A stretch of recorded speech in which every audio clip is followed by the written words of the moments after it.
The moment the palace doors closed on Prince Harry, something inside the monarchy changed forever. Not quietly, not gradually. It happened in a single devastating shift that stunned even people who had defended him for years. King Charles had spent most of his reign avoiding open war with his youngest son, choosing restraint while the world watched every painful headline unfold. But behind the walls of Buckingham Palace, patience had finally run out. The breaking point came after months of explosive accusations, public humiliation, and deeply personal claims that struck at the heart of the royal family itself. Meghan stepped forward once again, painting the monarchy as cold, damaging, and emotionally brutal, while Harry stood beside her supporting every word without hesitation. What shocked palace insiders was not simply the accusations themselves, but how relentless they had become. Every interview reopened wounds. Every documentary peeled back another private conversation that should never have left royal walls. Then came the moment that changed everything. During the king's official visit to Washington in early 2026, Harry was reportedly less than an hour away from his father. The world expected at least a private reunion behind closed doors. It never happened. Charles refused. Not discreetly either. The king allowed his public schedule to speak for him. He walked through diplomatic meetings, state dinners, and official appearances while his son remained completely absent from the picture. Palace aides reportedly made it clear there would be no last-minute reconciliation, no emotional family moment, and no invitation extended. To many observers, it felt less like distance and more like a final decision. The silence carried more force than any statement Buckingham Palace could ever release. And once people understood what had happened months earlier during Britain's Remembrance period, that silence suddenly made perfect sense. While the nation prepared to honor fallen soldiers and veterans who never returned home, Harry and Meghan attended a glittering celebrity gathering in Beverly Hills surrounded by cameras, luxury, and Hollywood elites. The image that caused outrage across Britain showed Harry wearing the traditional remembrance poppy on his suit while attending a lavish party filled with music, champagne, and celebrity guests. For many people, it crossed a line impossible to ignore because Harry was not simply another royal figure attending the wrong event. He had served in Afghanistan himself. He understood what that symbol meant to military families grieving sons, husbands, and brothers lost in war.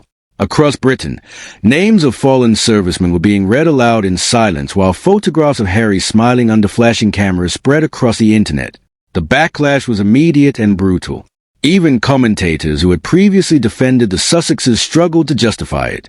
Inside royal circles, it reportedly destroyed the final remaining hope of reconciliation.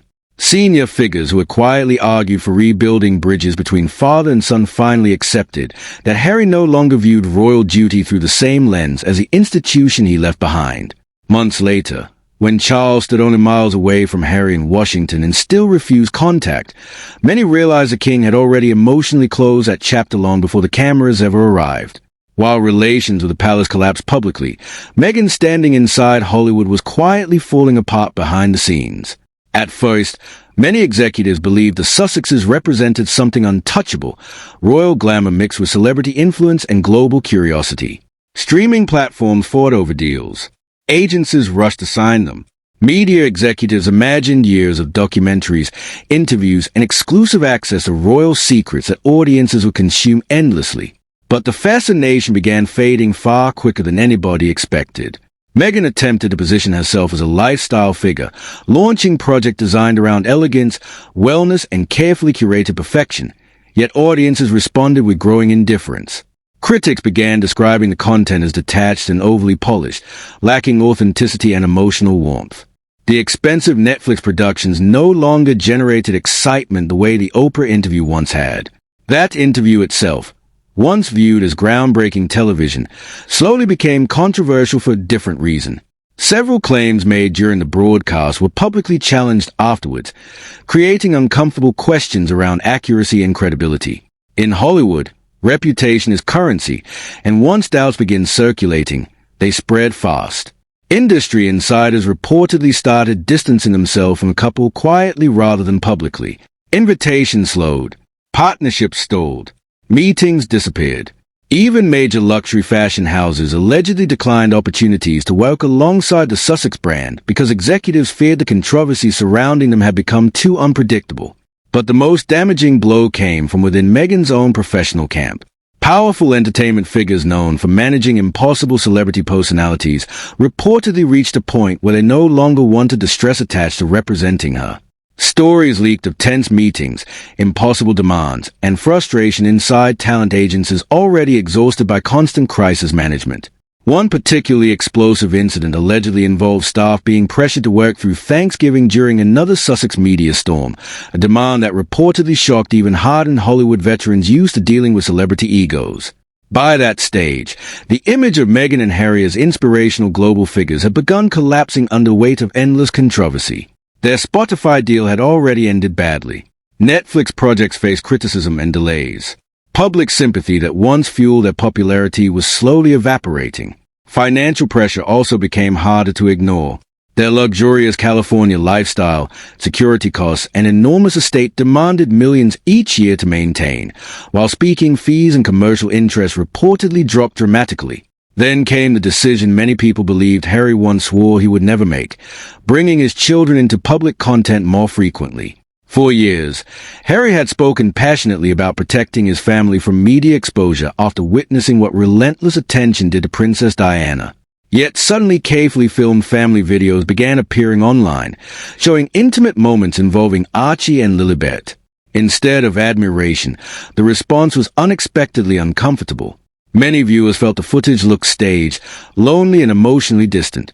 Critics questioned why the children always appeared isolated from wider family life, cousins, and friendships.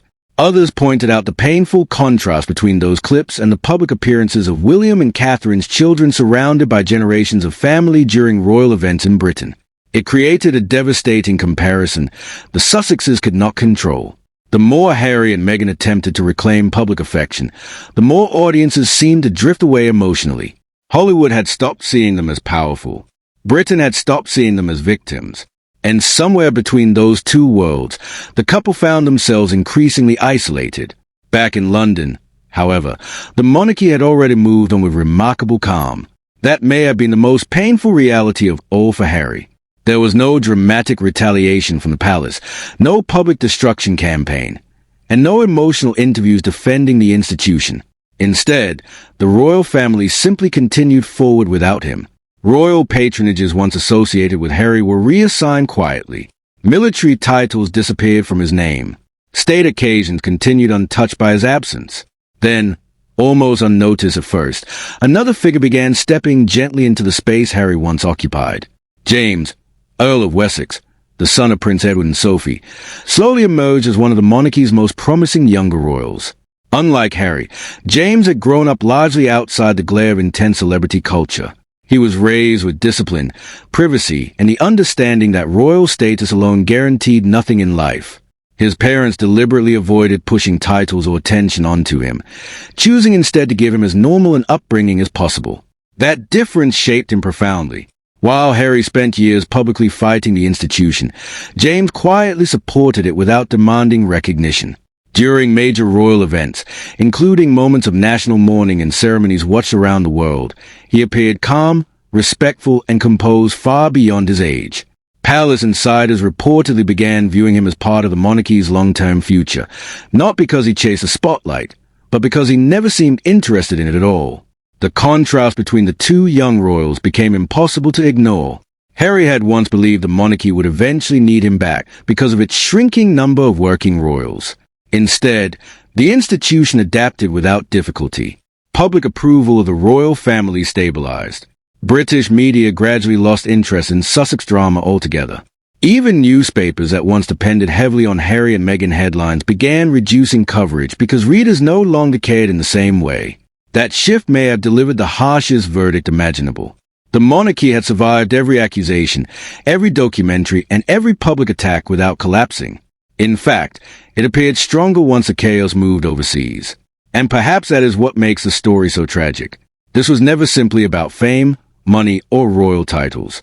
At its center sat a father and son who once seemed deeply close, now separated by years of resentment, mistrust, and public wounds impossible to erase.